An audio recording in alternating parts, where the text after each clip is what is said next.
Honda gratiskan perawatan rangka motor konsumen bawa rangka ESAF bermasalah ke bengkel resmi Ahas.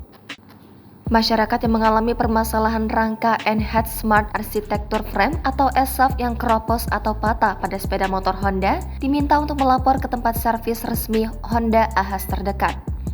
Sebagai informasi, rangka ESAF merupakan desain struktur bagian depan yang terhubung dengan duduk pengendara pada sepeda motor. Kementerian Perhubungan telah meminta PT Astra Honda Motor membuka pusat pengaduan untuk menampung keluhan konsumen terkait rangka ESAF. Tidak hanya menyediakan jalur penyampaian keluhan, PT AHM juga akan memperbaiki dan melakukan perawatan pada rangka ESAF yang bermasalah.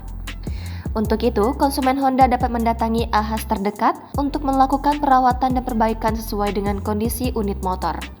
Direktur Sarana Transportasi Jalan Ditjen Perhubungan Darat Kemenhub Danto Restiawan pada Senin 28 Agustus menyampaikan jika PT AHM juga akan melakukan perbaikan dan perawatan sesuai kondisi yang diperlukan melalui bengkel resmi AHM terdekat untuk memastikan kendaraan yang digunakan aman dan selamat. Di sisi lain, Senior Investigator Komite Nasional Keselamatan Transportasi Ahmad Wildan menyebut konsumen bisa mendapatkan layanan pemeliharaan dan perawatan terkait ESAF di Ahas secara gratis. Kalau ada konsumen yang mengeluh terkait dengan rangka Honda ESAF tadi bisa menghubungi Ahas terdekat untuk mendapatkan layanan pemeliharaan perawatan sesuai dengan kondisi yang ada gratis, ucap Wildan pada Senin 28 Agustus. Namun dia menekankan layanan pemeliharaan dan perawatan ini diberikan tergantung dari hasil pemeriksaan. Pasalnya, keluhan pada rangka ESAF tidak selalu diselesaikan dengan mengganti rangka ESAF.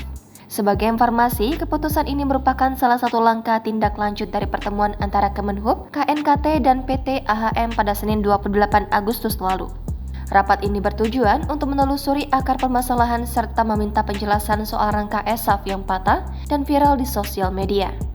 Pertemuan ini penting dilakukan karena Kemenhub dan KNKT perlu menelusuri dan meminta penjelasan kepada PT AHM.